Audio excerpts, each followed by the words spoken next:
Ralph Chalice, le don de parler diverses langues.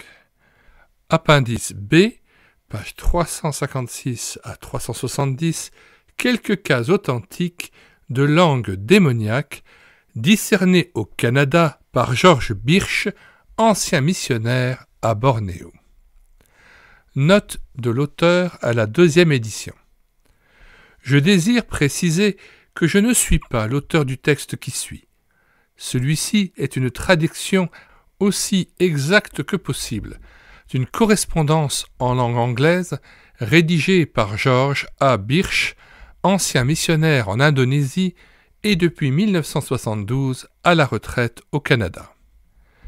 Certains me demandent d'en modifier le vocabulaire ou même la théologie, de ne pas admettre, par exemple, la notion d'envoyer des démons dans l'abîme. Quoi qu'il en soit bien question dans Luc chapitre 8, verset 31. Pourtant, je ne peux que respecter le texte d'un auteur frère tel que je l'ai reçu.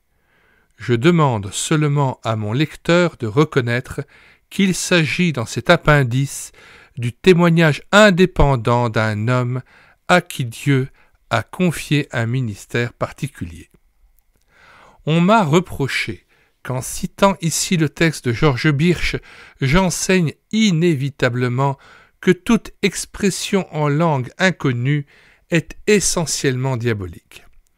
Je sais que des lecteurs malveillants ou simplement curieux se sont reportés à cet appendice, comme à d'autres morceaux isolés de mon ouvrage, en me faisant dire parfois le contraire de ce que j'entends. Celui qui me lit sérieusement saura cependant très bien que je crois, comme George Birch lui-même d'ailleurs, à un don véritable des langues, selon 1 Corinthiens 12, verset 10, et 28, et chapitre 14, verset 39. Cela n'empêche que les langues démoniaques ainsi que les langues simplement charnelles sont beaucoup plus répandues qu'on ne veut l'admettre. Il est souhaitable et nécessaire que le peuple de Dieu soit averti sur la réalité de cette incursion de l'ennemi sur le territoire du Saint-Esprit. Le témoignage de George Birch a aidé un grand nombre de personnes à voir clair et à mesurer le danger. Monsieur Birch m'a autorisé à me servir de cette matière. C'est donc avec son consentement que je confie ces données à mon lecteur, étant moi-même convaincu qu'elles pourront éclairer beaucoup de personnes et mieux les armer contre les astuces des puissances des ténèbres. Dans ce récit, les noms des personnes sont supprimés par respect ainsi que la désignation des églises en question. Monsieur Birch m'a cependant confié des enregistrements et des autographes de certains des cas cités. Son témoignage est, à mes yeux, de la plus haute fidélité. Monsieur Birch m'apprend également qu'il est en train de sortir un livre en anglais sur l'action démoniaque et la victoire par Christ. Ralph Chalice. Texte de George Birch. Au cours des 10 dernières années que nous avons passées comme missionnaires dans l'ouest de Bornéo, en Indonésie, en note 1, c'est-à-dire au milieu d'une population non chrétienne, mon épouse et moi-même avons fait plusieurs fois l'expérience de chasser des démons au nom du Seigneur Jésus-Christ. De retour au Canada depuis le début de 1972, nous avons vu, ici même au Canada, beaucoup de personnes se disant pourtant chrétiennes, délivrées d'une invasion entre guillemets démoniaque. Parmi celles-ci, nous avons jusqu'à présent, mars 1983, note 2 selon la dernière communication de George Birch de cette date. Nous avons eu jusqu'à présent affaire à non moins de 147 cas de langue entre guillemets, dont 144 se sont avérés d'une origine démoniaque incontestable. Dans tous ces cas, nous avons éprouvé les esprits, entre guillemets, selon la parole de Dieu. La délivrance de ces personnes est manifestement l'œuvre du Seigneur et c'est un prodige à nos yeux. Les 3 exceptions, me dit M. Birch, sont peut-être elles aussi d'origine satanique. Parmi les 3 cas, il y a eu celui d'un homme qui affirmait qu'il nous serait impossible d'éprouver l'esprit puisque c'était lui-même qui parlait, entre guillemets, l'homme et non l'esprit. Avant d'en dire plus, je désire déclarer que je ne nie pas la possibilité d'un véritable don des langues inspiré du Saint-Esprit. C'est ce que je comprends en lisant 1 Corinthiens 12, 13 et 14, etc. Mais nous avons été amenés à croire qu'il existe beaucoup de fausses langues, de contrefaçons, des langues parlées par des démons qui sont entrés dans des individus et en ont fait leur demeure. Parfois, la personne interrogée était sûre que son don des langues venait du Saint-Esprit et qu'il était authentique. Mais toutes ces personnes ont accepté de soumettre leur don à un examen scripturaire, c'est-à-dire conforme aux Écritures et aux recommandations de l'apôtre Jean dans 1 Jean chapitre 4, versets 1 à 6, dont nous rappelons brièvement le propos au verset 1. « Bien-aimés, n'ajoutez pas foi à tout esprit, mais éprouvez les esprits pour savoir s'ils sont de Dieu, car plusieurs faux prophètes sont venus dans le monde. Reconnaissez à ceci l'Esprit de Dieu. Tout esprit qui confesse Jésus-Christ venu en chair est de Dieu. Et tout esprit qui ne confesse pas Jésus n'est pas de Dieu. C'est celui dans l'Antéchrist dont vous avez appris la venue et qui maintenant est déjà dans le monde. » Verset 3. Retour au texte. Certains de ces démons étaient entrés en elle par l'imposition des mains, dans des églises ou dans des retraites, dans certains cas par des hommes mondialement réputés. On pense parfois qu'il est impossible à un chrétien d'avoir, entre guillemets, un démon, car, dit-on, un démon ne peut pas cohabiter avec le Saint-Esprit. Je ne cherche pas à approfondir cette question, mais je constate que, dans 2 Corinthiens 11, versets 2 à 4, Paul écrit « C'est indéniable » à des chrétiens régénérés, ceux qui constituaient l'épouse de Christ à Corinthe. Il les met cependant en garde contre le danger d'être séduit par Satan et la possibilité de recevoir, entre guillemets, un autre Jésus que Paul n'avait pas prêché et, entre guillemets, un autre esprit en plus du Saint-Esprit qu'ils avaient déjà reçu. Nous-mêmes, nous avons rencontré ces 2 phénomènes chez des chrétiens qui avaient été séduits par Satan. Je voudrais vous donner une courte description de quelques-uns de ces cas, tout en expliquant la manière dont nous éprouvons les esprits. Premier cas. A, entre guillemets, pour éviter de nommer une personne explicitement, A est venu nous voir en nous demandant d'éprouver l'esprit de sa langue, entre guillemets. Elle était chrétienne depuis 4 ans et avait été élevée dans une famille chrétienne. Elle s'était jointe à une église qui pratiquait la glossolalie, c'est-à-dire le parler en langue. Elle désirait servir le Seigneur et avait adhéré à un groupe de 24 jeunes qui voyageaient de lieu en témoignant du Seigneur. Tous les membres du groupe parlaient en langue, à l'exception de A.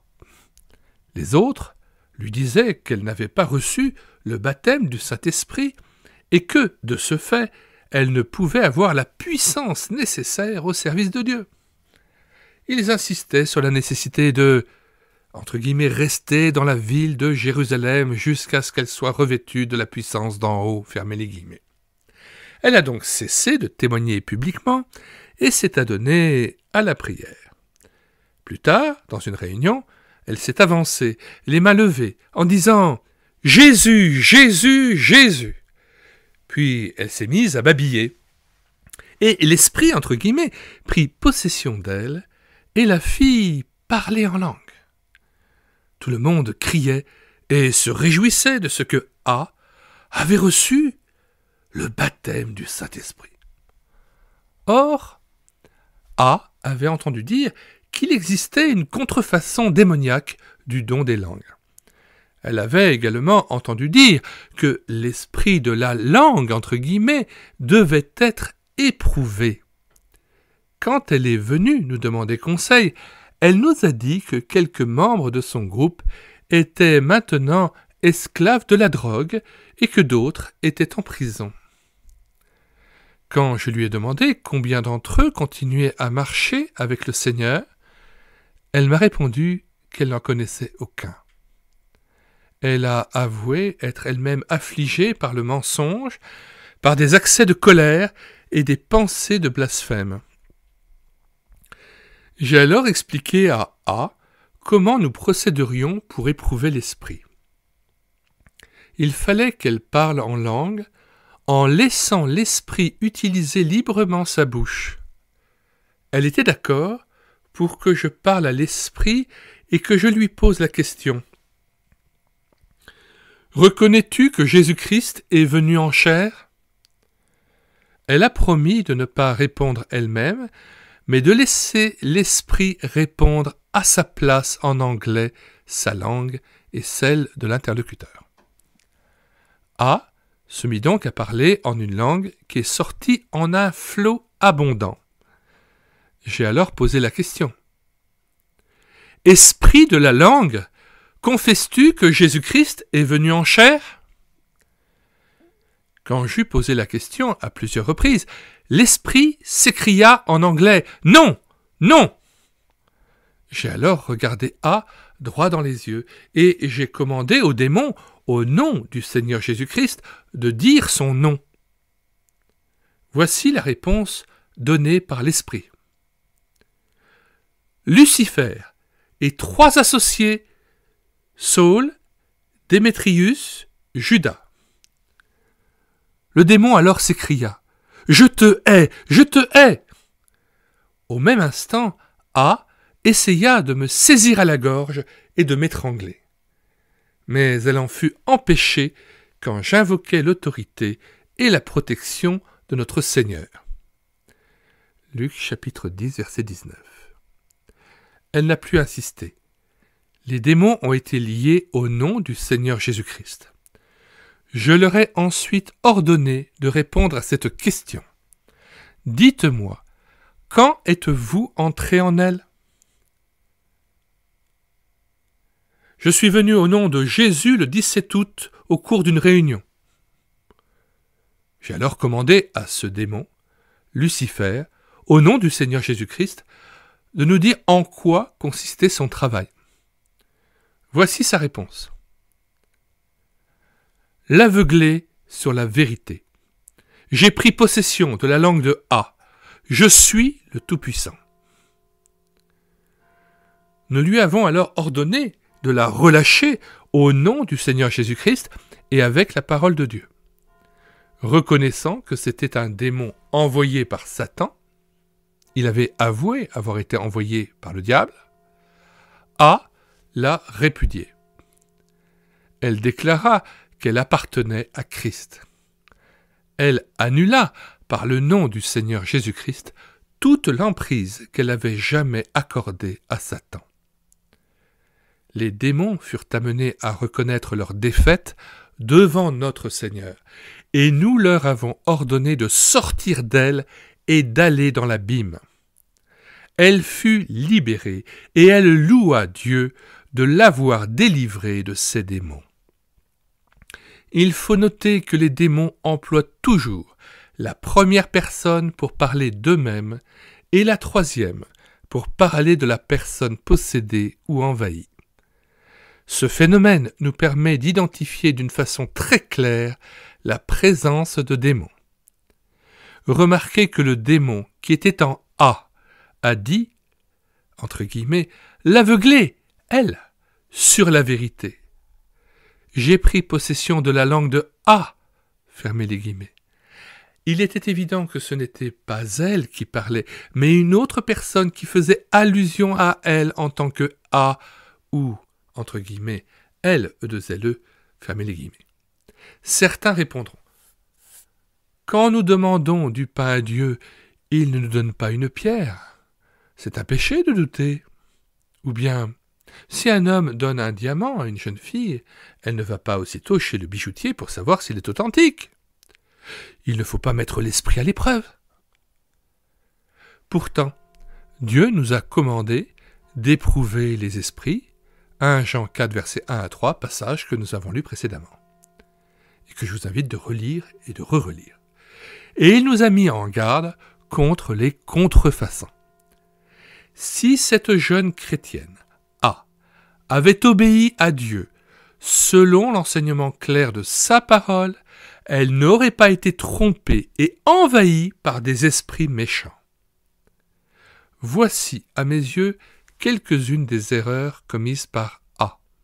Premièrement, les dons spirituels sont accordés selon la volonté de Dieu et c'est lui qui donne en partage à chaque homme individuellement le don de son choix.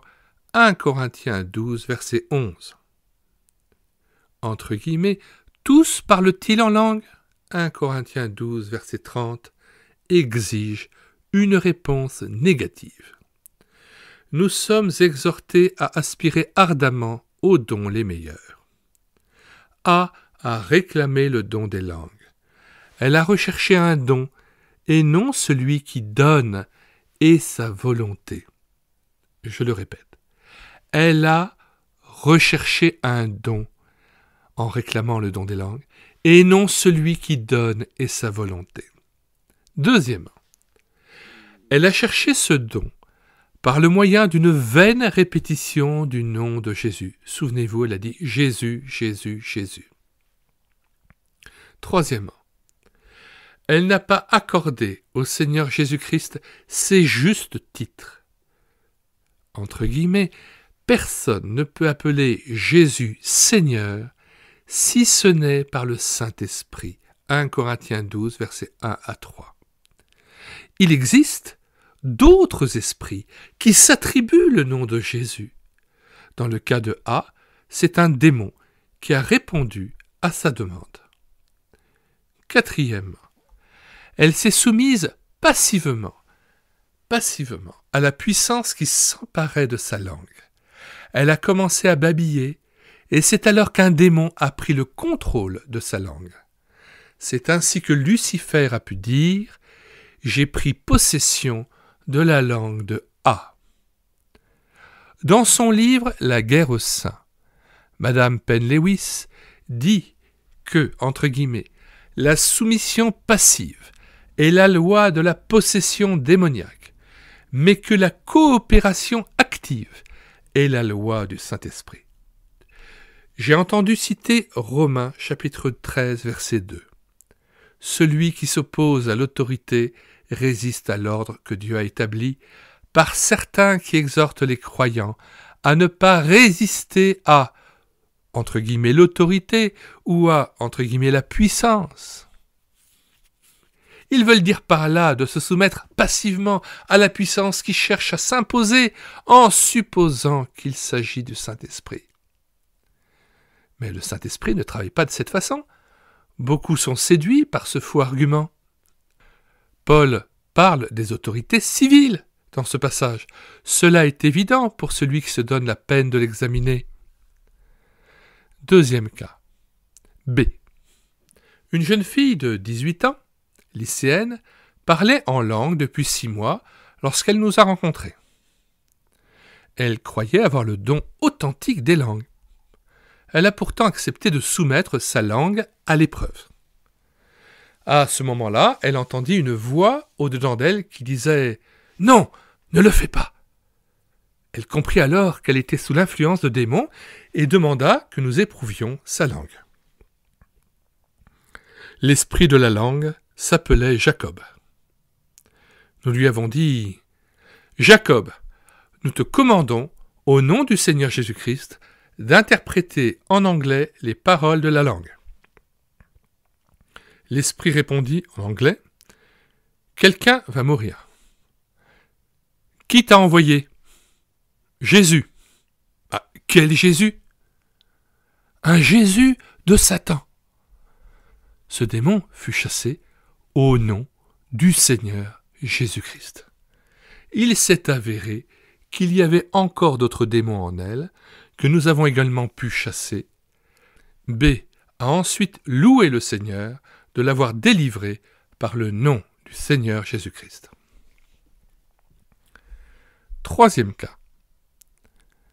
C, un jeune étudiant dans une école biblique, se trouvait dans une famille qui fréquentait une église pratiquant la glossolalie.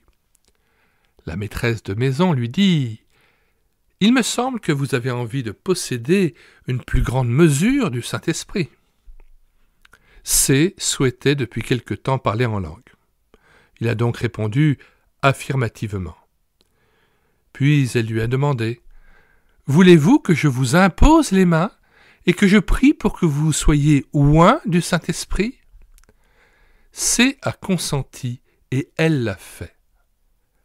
Le lendemain, C a commencé à parler en langue. Et il en était très heureux. Plus tard, cependant, des problèmes ont surgi. C'est ce qui l'a décidé à venir nous demander d'éprouver l'esprit de sa langue. Nous avons donc procédé de la même manière que celle décrite dans le premier cas.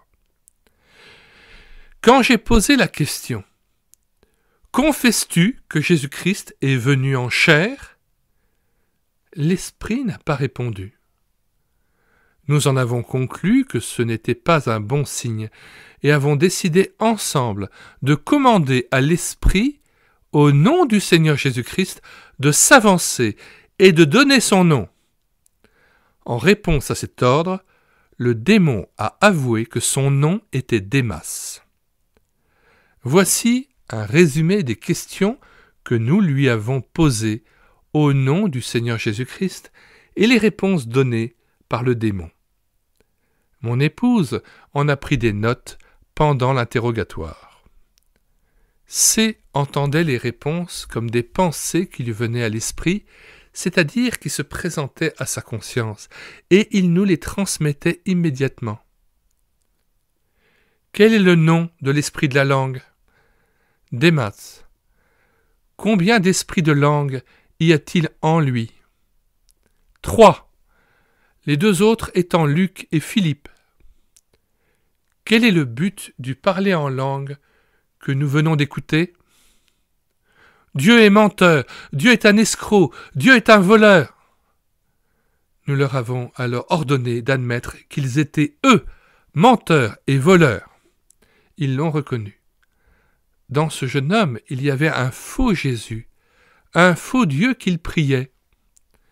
Il n'appelait pas Dieu Père Céleste, mais chaque fois Dieu. Et il priait au nom de Jésus tout court. Il y avait également en lui un faux Saint-Esprit qui cherchait à le diriger en toutes choses. Nous avons chassé ces démons et d'autres encore au nom du Seigneur Jésus-Christ. Après cela, il se sentit libéré, son esprit clarifié, délivré de la confusion qui l'avait tourmenté auparavant.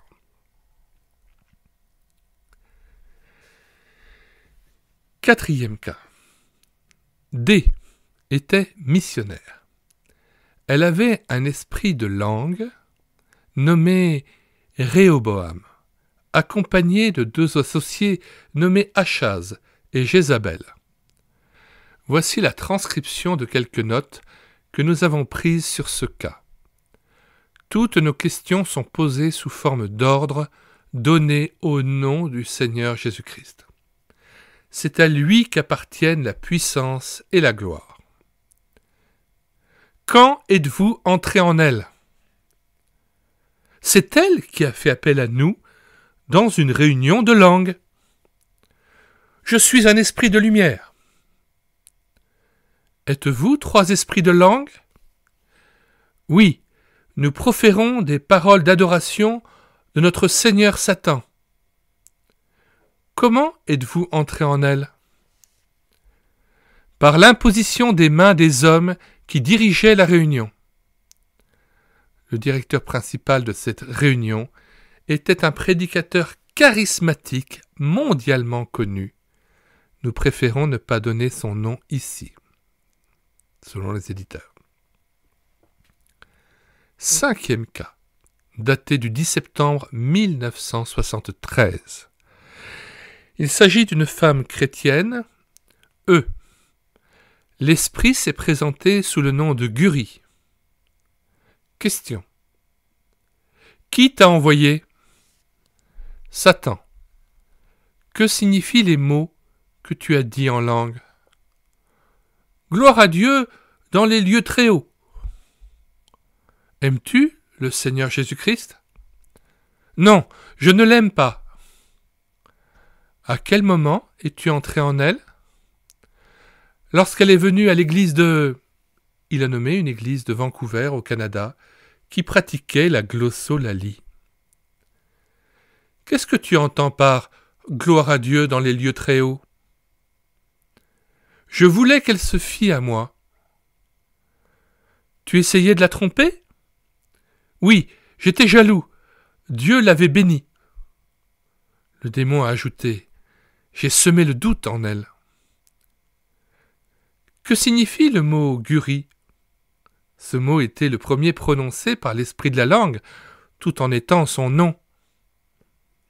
Il n'a pas de signification, c'est du charabia.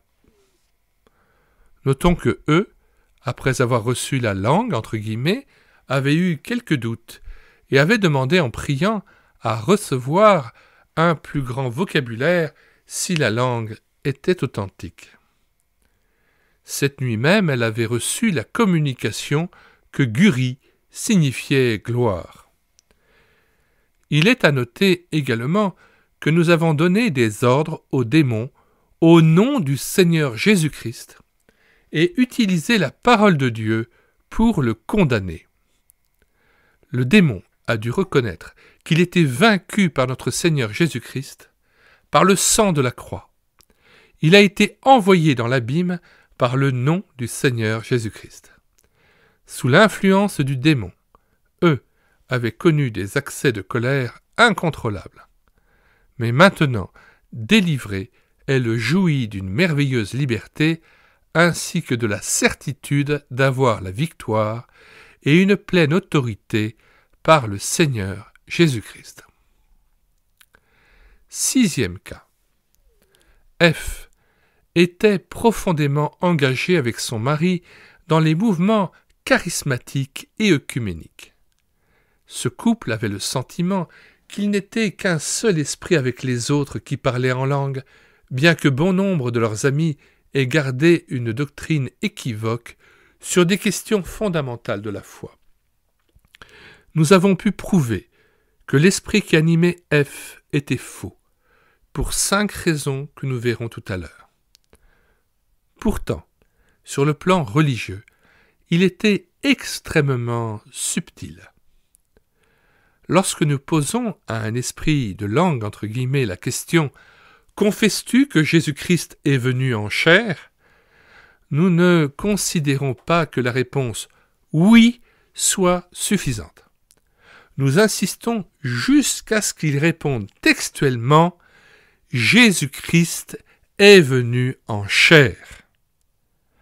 Or, ce démon se disait être le Saint-Esprit et se montrait peiné de ce que nous refusions de le reconnaître comme tel. Il a su répondre correctement sur tous les points. Jésus-Christ est venu en chair, le salut par le sang de Christ seul, etc.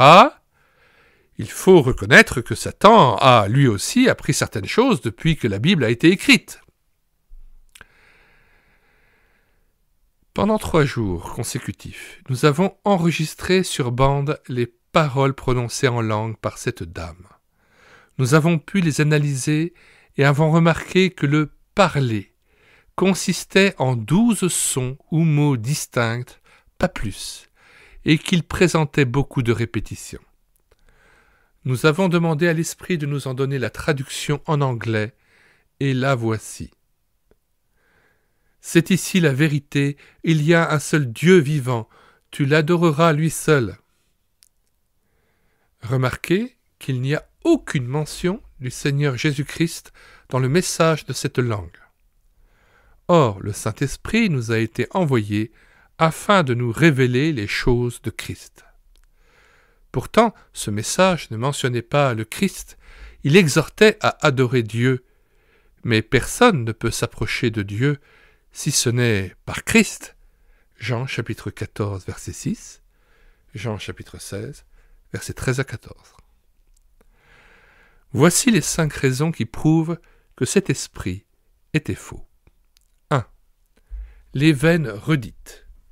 12 mots ou syllabes, répétés d'innombrables fois. Quel message? Quelle édification? Deuxièmement, aucune mention du Seigneur Jésus-Christ, par qui seul nous pouvons nous approcher de Dieu. Troisièmement, quand nous avons demandé combien d'esprits de langue étaient présents, ce démon a répondu 3, alors qu'il n'y a qu'un seul Saint-Esprit, Éphésiens 4, verset 4 que nous citons. Il y a un seul corps et un seul esprit, comme aussi vous avez été appelés à une seule espérance. Par votre vocation, verset 5, il y a un seul Seigneur, une seule foi, un seul baptême, un seul Dieu et Père de tous, qui est au-dessus de tous et parmi tous et en tous. Retour au texte. Quatrièmement, cet esprit se disant le Saint-Esprit, entre guillemets, qui avait inspiré l'Écriture, était incapable de citer une référence bien connue du livre de Daniel. Cinquièmement, cet esprit prétendait savoir parler n'importe quelle langue au monde. Quand nous lui avons demandé s'il saurait s'exprimer en chinois par cette dame, il a répondu posément « Oui, je le saurais ». Mais lorsque nous lui avons demandé de citer Jean chapitre 3 verset 16 en chinois, il en fut incapable. Hélas, ce démon a refusé de sortir de cette dame parce qu'elle-même était persuadée qu'il était le Saint-Esprit. Elle a pris position pour l'ennemi. Elle n'a pas voulu reconnaître que l'esprit était démoniaque et y renoncer. 7e cas. Nous avons rencontré plusieurs démons qui se nommaient Jésus. Cela me paraît très significatif. Nous avons en outre remarqué que les personnes chez qui se trouvent ces démons-là répugnent à utiliser les titres du Seigneur Jésus-Christ. Un jeune homme qui était venu nous demander des conseils priait toujours Dieu au nom de Jésus.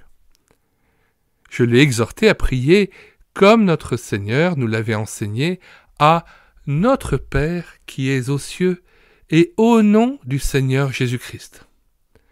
Il m'a répondu « Je me souviens que vous m'aviez déjà dit cela il y a 1 an, mais l'emploi de ces titres me paraît trop formaliste et je n'aime pas le faire. Je trouve tellement plus familier de parler à Dieu au nom de Jésus.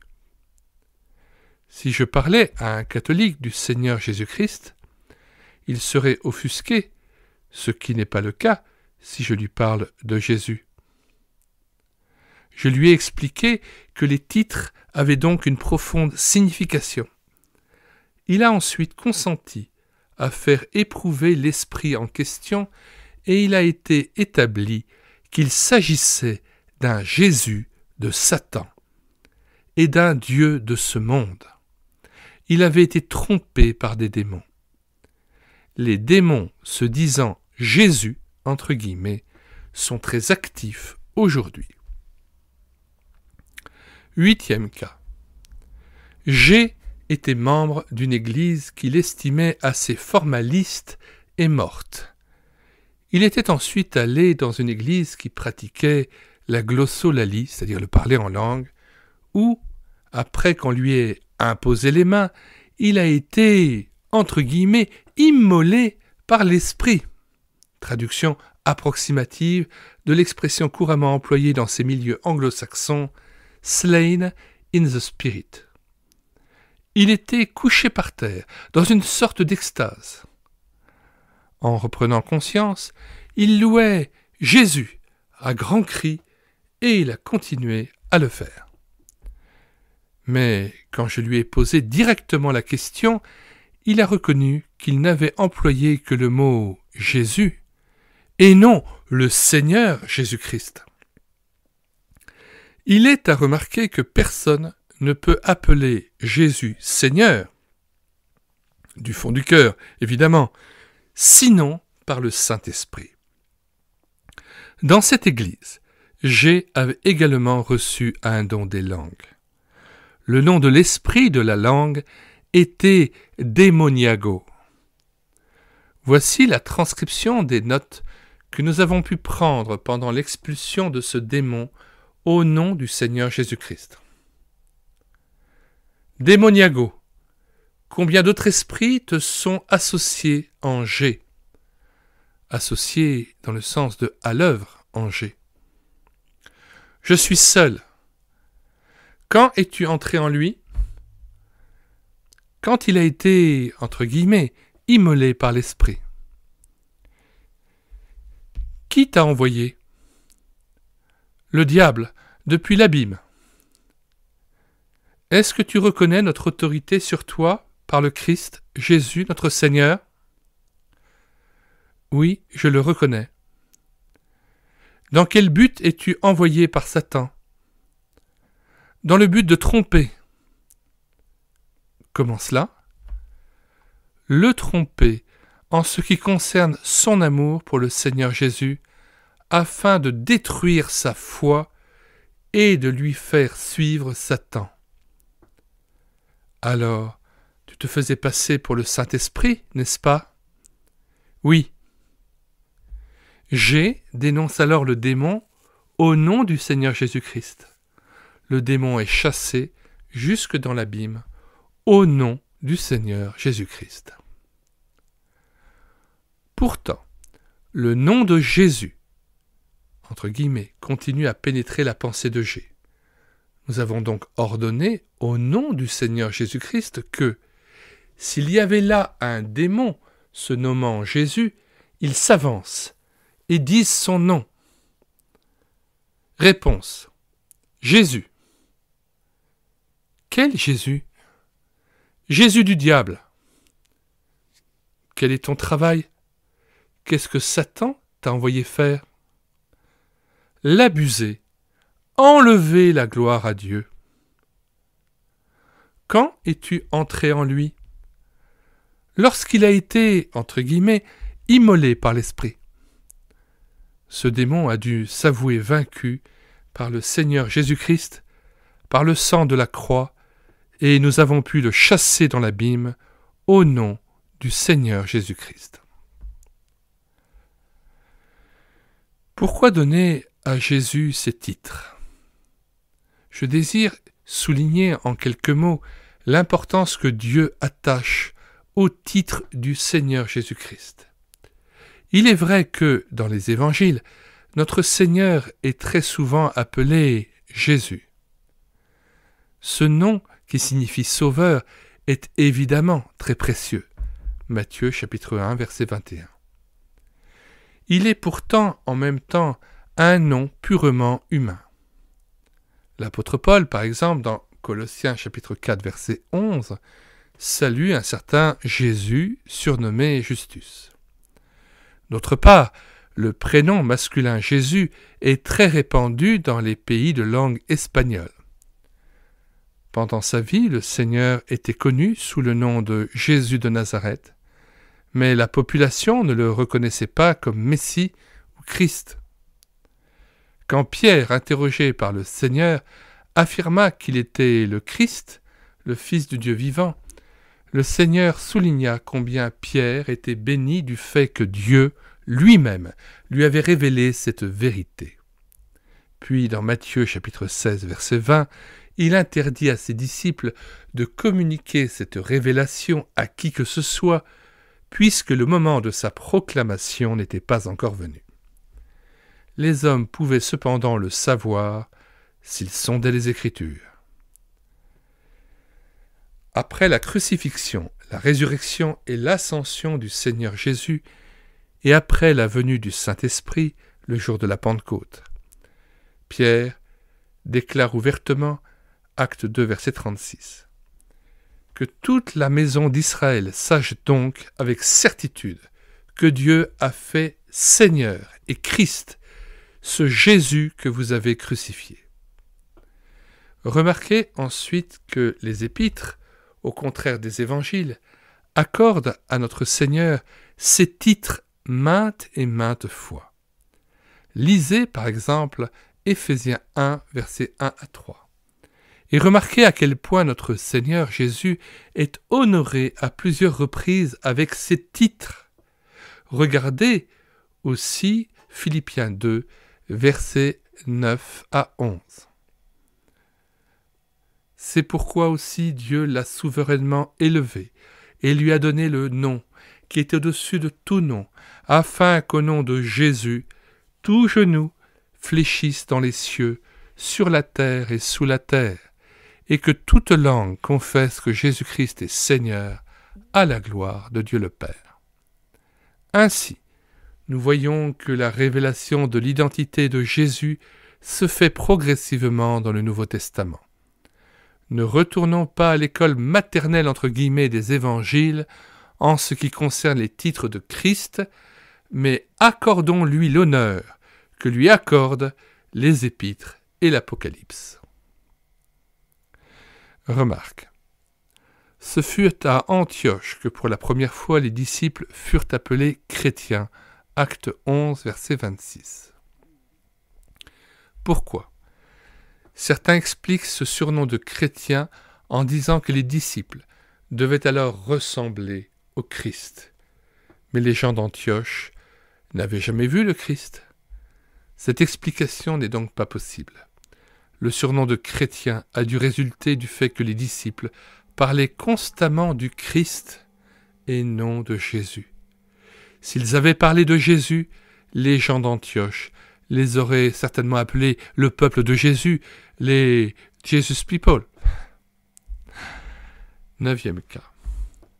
H et son épouse sont missionnaires. Nous les avons cependant trouvés profondément troublés, en proie aux tentations, à la dépression, au doute, à la peur, etc. Le Seigneur Jésus-Christ les avait délivrés de plusieurs démons, mais H me raconta une expérience que son épouse et lui-même avaient souvent connue et qui, il en était certain, était authentique parce qu'elle était si glorieuse. Il l'appelait la pratique de la présence de Dieu. Souvent, il s'asseyait, c'était parfois avant le repas, et les mets avaient le temps de se refroidir. Et ils se sentaient saisis par une puissance qui leur faisait croire qu'ils étaient dans la présence même de Dieu. J'ai demandé à H de mettre par écrit les paroles qu'ils employaient à ces moments-là, lorsqu'ils cherchaient à s'approcher de Dieu à travers cette expérience. Voici ce qu'il écrivit. Pratique de la présence de Dieu. Jésus, Jésus, nous savons que tu es ici avec nous. Nous reconnaissons ta présence, Jésus béni, Jésus précieux, gloire à ton saint nom. H décrivit ensuite de quelle manière cette puissance survenait sur eux et leur accordait une expérience glorieuse qui, ils en étaient convaincus, provenait de la présence même de Dieu. J'ai alors fait remarquer à H qu'il n'avait pas accordé au Seigneur Jésus-Christ ces titres, et que je soupçonnais qu'il pouvait s'agir d'un autre Jésus, selon 2 Corinthiens 11, 4, que nous allons lire. Car si quelqu'un vient vous prêcher un autre Jésus que celui que nous avons prêché, ou si vous recevez un autre esprit que celui que vous avez reçu, ou un autre évangile que celui que vous avez embrassé, vous le supportez fort bien. Retour au texte. Il était tout à fait disposé à mettre cet esprit à l'épreuve. Je donne ici les notes que mon épouse mit par écrit pendant que nous éprouvions l'esprit. Nous donnons textuellement les réponses du démon. Notre question.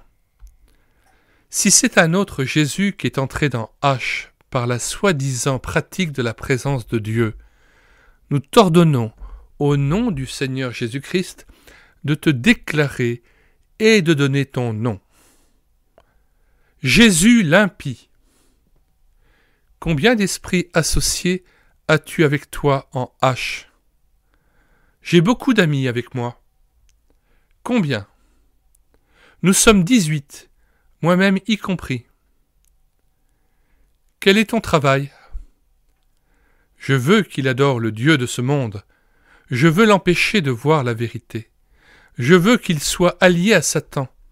Je veux qu'il sache qu'il existe une puissance autre que Dieu. Je suis venu pour le garder dans les ténèbres. Je veux le garder aussi loin de Dieu que possible. Je l'ai amené dans une grande confusion. J'ai réussi. Nous avons condamné ce démon par l'Écriture dans 2 Corinthiens 4, versets 3 à 6 que nous citons. Si notre évangile est encore voilé, il est voilé pour ceux qui périssent, pour les incrédules dont le Dieu de ce siècle a aveuglé l'intelligence, afin qu'ils ne vissent pas briller la splendeur de l'Évangile, de la gloire de Christ, qui est l'image de Dieu. Nous ne nous prêchons pas nous-mêmes, c'est Jésus-Christ, le Seigneur, que nous prêchons, et nous nous disons vos serviteurs à cause de Jésus. Car Dieu, qui a dit « La lumière brillera du sein des ténèbres », a fait briller la lumière dans nos cœurs pour faire resplendir la connaissance de la gloire de Dieu sur la face de Christ. Puis le démon a repris. « Je suis vaincu, je le reconnais. Nous l'avons chassé avec tous ses associés, au nom du Seigneur Jésus-Christ. » H et son épouse furent merveilleusement délivrés par notre Seigneur. Ils sont maintenant libres et remplis de joie. Le Seigneur Jésus-Christ s'est servi d'eux pour en aider d'autres et leur apporter une bénédiction. 10e cas. I accepte de faire éprouver l'esprit de sa langue en accord avec le texte de 1 Jean, chapitre 4, versets 1 à 3, que nous venons de lire. Je lui explique comment nous procéderons et insiste sur le fait qu'il ne doit pas répondre de lui-même, mais laisser l'esprit le faire. I se met à parler en langue, et je questionne l'esprit. Esprit de la langue, je te commande, au nom du Seigneur Jésus-Christ, de nous dire si tu confesses que Jésus-Christ est venu en chair. Je ne sais rien à ce sujet. Donc tu n'es pas le Saint-Esprit. Quel est ton nom? Tromperie. Je viens pour tromper. Qui t'a envoyé? Satan. Quelle est la mission que Satan t'a confiée en I? Le tromper en donnant au mensonge l'apparence de la lumière de la spiritualité. Dis-nous, était-ce une langue que tu parlais? Non. Veux-tu dire que ces paroles n'avaient aucune signification? Non. Tout cela n'est que tromperie. Quand es-tu entré en lui? Quand il m'a recherché. Quand cela? Quand il l'a reçu? Au nom du Seigneur Jésus-Christ, I a condamné ce démon, reconnaissant qu'il était envoyé par Satan. Le démon a été chassé dans l'abîme, au nom du Seigneur Jésus-Christ. 11e cas. Une jeune fille que nous appellerons J. Nous procédons de la même manière que précédemment. Tous les ordres sont adressés au démon, au nom du Seigneur Jésus-Christ. Confesses-tu que Jésus-Christ est venu en chair? Peut-être. Donc, tu ne le reconnais pas? Non. Donne-moi ton nom. Ing Tank? Qui t'a envoyé? Nous n'obtenons pas de réponse. Aimes-tu le Seigneur Jésus-Christ? Non, je le déteste, je le hais. Qu'est-ce que Satan t'a envoyé faire en J? Lui faire croire qu'elle est réellement quelqu'un, la rendre orgueilleuse, lui faire croire qu'elle est une chrétienne formidable. Mais elle ne l'est pas. Si, elle l'est. Non, elle ne l'est pas. Tu essaies de la détourner, c'en est assez. Elle n'est pas bonne. Est-ce que tu reconnais notre autorité sur toi par le nom de Jésus-Christ notre Seigneur? Oui. Le démon a été condamné et envoyé dans l'abîme au nom du Seigneur Jésus-Christ. 12e cas. K est membre d'une église pratiquant la glossolalie. Quand elle est venue nous voir, elle avait beaucoup de problèmes. Elle était pourtant prête à soumettre à l'épreuve l'esprit de la langue qu'elle parlait. Nous avons lu ensemble 1 Jean, chapitre 4, versets 1 à 3. Elle a consenti à ne pas répondre à mes questions d'elle-même, mais à laisser l'esprit de la langue répondre. Pendant qu'elle s'exprimait en langue, je me suis adressé à l'esprit de la langue en ces termes. « Esprit de la langue, au nom du Seigneur Jésus-Christ, je te demande, confesses-tu que Jésus-Christ est venu en chair? » Oui. Dans ce cas, tu dois le confesser en entier. Il ne suffit pas de dire oui. Je confesse qu'il est venu en chair. Mais tu n'as pas confessé que c'est Jésus-Christ qui est venu en chair. Tu n'es pas le Saint-Esprit. Quel est ton nom? Ézéchiel. Qui t'a envoyé? Dieu, Jéhovah. Je rejette cela, c'est un mensonge. Dieu n'a pas envoyé un esprit comme Ézéchiel pour parler par la bouche de K. J'ai alors aidé K à renoncer à ce démon en le dénonçant comme esprit de langue entre guillemets et non le Saint-Esprit. Mais lorsque j'ai ordonné à l'esprit de dire à quel moment il était entré en elle et en quoi consistait son travail, il n'a pas répondu. J'ai alors demandé à K si elle était convaincue que cet esprit était faux. Elle a répondu qu'elle n'était pas au clair car elle avait reçu, disait-elle, tant de bénédictions, d'assurances et de réconfort au travers de l'usage de cette langue entre guillemets. Nous avons alors prié tous les deux que Dieu éclaire sa pensée afin qu'elle comprenne la vérité. Je lui ai de nouveau expliqué que les démons ne veulent pas admettre que Jésus-Christ est venu en chair en notre faveur et que l'œuvre de Satan a été détruite. Hébreux 2, verset 14 que nous citons.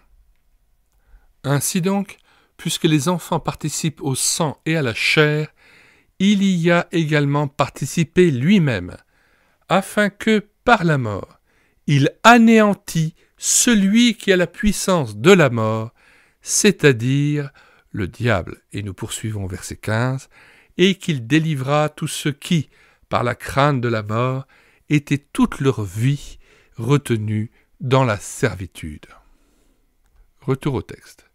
J'ai expliqué à nouveau que les démons n'aiment pas accorder à Jésus ses titres. Ils parlent d'un autre Jésus. Je lui ai dit que je savais que les esprits étaient très trompeurs, qu'ils donnaient des sensations très agréables.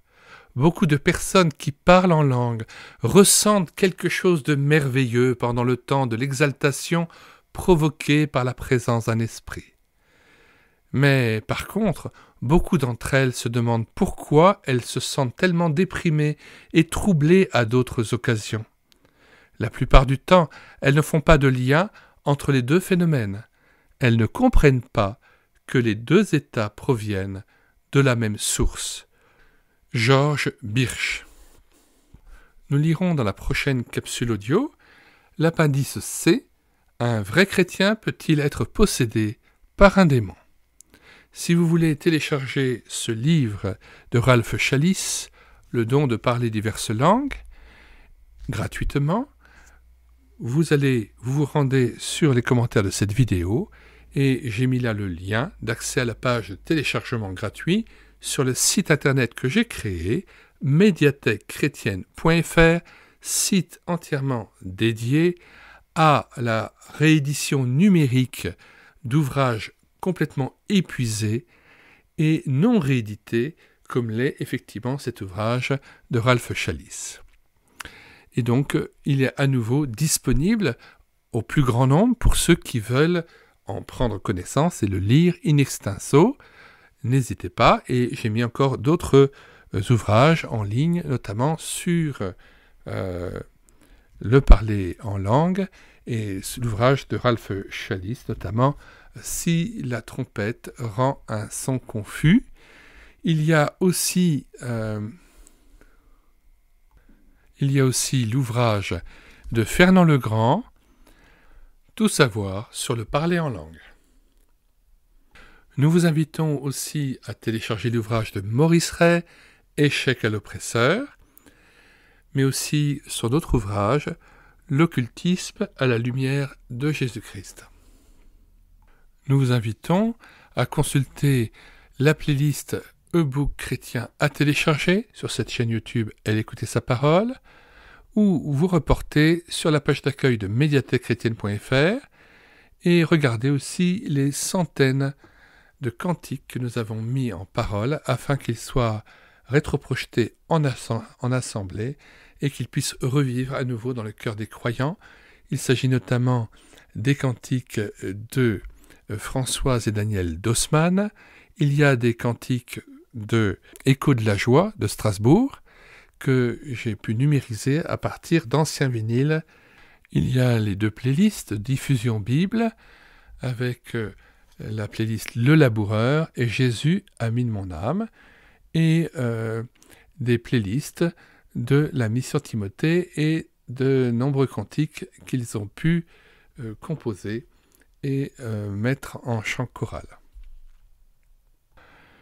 Nous vous disons au revoir et à bientôt, en espérant que cette vidéo a pu vous éclairer et vous mettre en garde contre les dangers d'une certaine pratique hasardeuse du parler en langue.